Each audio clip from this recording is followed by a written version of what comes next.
recent survey indicates that nominating former First Lady Michelle Obama as the Democratic Party's official presidential candidate would be the best strategy to defeat Donald Trump.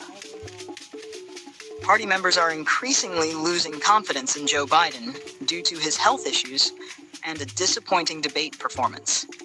They believe their concerns may be addressed if they can persuade Michelle Obama to accept the nomination. A Reuters Ipsos poll released on Tuesday shows Michelle Obama 60, leading Trump 78, by 11 percentage points, 50 to 39% among registered voters.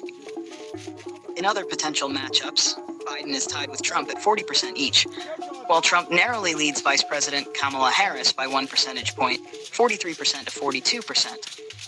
Trump also outpaces several Democratic governors who might replace Biden, including California's Gavin Newsom, Michigan's Gretchen Whitmer, Kentucky's Andy Beshear, and Illinois'